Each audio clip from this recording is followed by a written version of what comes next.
Next হচ্ছে average কস্টগুলো আমরা দেখব।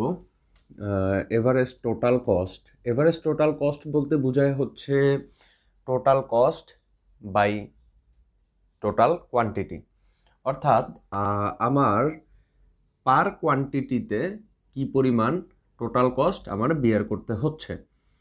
এভারেজ ফিক্সড কস্ট বলতে বোঝায় total fixed cost by quantity, অর্থাৎ আমার পার কোয়ান্টিটিতে কি পরিমাণ ফিক্সড কস্ট বিয়ার করতে হচ্ছে, আর এভারেজ ভ্যারিয়েবল কস্ট হচ্ছে পার কোয়ান্টিটিতে কি পরিমাণ ভ্যারিয়েবল কস্ট বিয়ার করতে হচ্ছে। তো এখানে আমরা তো সেই প্রেক্ষিতে আমরা আগের যে ডেটা টেবলটা দেখেছিলাম সেখান থেকে আমরা এই কোশ্চেনের অ্যান্সারগুলো বের করতে পারি যে 2 ইউনিটের জন্য এভারেজ টোটাল কস্ট কি হবে, 4 ইউনিটের জন্য এভারেজ ভ্যারিয়েবল কস্ট, 3 ইউনিটের এভারেজ ভ্যারিয়েবল কস্ট, এই জিনিসগুলো হচ্ছে আমরা বের করতে পারি। তো কিভাবে আমরা জিনিসটা বের করব সেটাই দেখি। Average total cost for 2 unit, এখানে একটা জিনিস হচ্ছে খুব ইম্পর্ট্যান্ট আমাদের মনে রাখতে হবে যে আমরা আগে শিখেছিলাম যে total cost is equal fixed cost plus total fixed cost plus total variable cost. তাহলে এখানেও average total cost is equal হবে average fixed cost plus average variable cost. তো তাহলে আমরা যদি প্রথমে 2 ইউনিটের এভারেজ টোটাল কস্টটা বের করি, 2 ইউনিটের জন্য for 2 unit output fixed cost হচ্ছে 10, ভ্যারিয়েবল কস্ট 18, সুতরাং টোটাল কস্ট 28। তাহলে টোটাল কস্টকে যদি আমি কোয়ান্টিটি দিয়ে ভাগ দেই তাহলেই কিন্তু আসে আমার এভারেজ টোটাল কস্ট, অর্থাৎ পার ইউনিটে আমার কতটুকু টোটাল কস্ট আমার বিয়ার করা লাগতেছে। তাহলে 28 divided by 2 is equal average total cost হবে 14।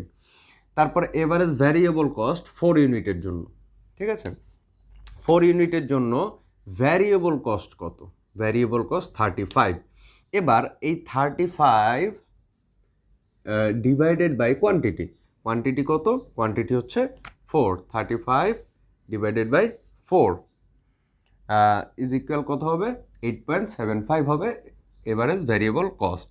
দেন 3 ইউনিটের জন্য এভারেজ ভ্যারিয়েবল কস্ট, 3 ইউনিটে ভ্যারিয়েবল কস্ট কত? 24 divided by 3, average variable cost 8। Average fixed cost for 1 unit, 1 ইউনিটের জন্য ফিক্সড কস্ট কত?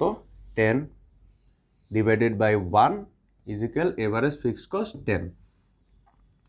Average total cost for 5 unit, এটা আমরা দেখেছি আগেই যে আমরা কি করতে পারি, টোটাল কস্টকে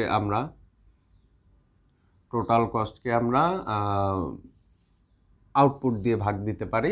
এছাড়া আরেকটা ওয়ে আছে, সেটা হলো average total cost, average fixed cost আর এভারেজ ভ্যারিয়েবল কস্টের সামেশন। তো আমরা চাইলে ফার্স্টে এই দুইটাও বের করতে পারি যে ফিক্সড কস্ট হচ্ছে 10 আর আউটপুট 5, তাহলে হচ্ছে আমার এভারেজ ফিক্সড কস্ট হবে 2, এভারেজ ভ্যারিয়েবল কস্ট ছিল 45 ডিভাইডেড বাই 5, তাহলে এভারেজ ভ্যারিয়েবল কস্ট হবে 9।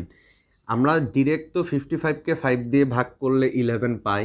এছাড়া আরেকটা জিনিস, আমরা কিন্তু এই দুইটা যোগ করে এএফসি আর এবিসি যোগ করেও কিন্তু এটিসি পাই, যেটা আমাদের এই সূত্রকে সমর্থন করে।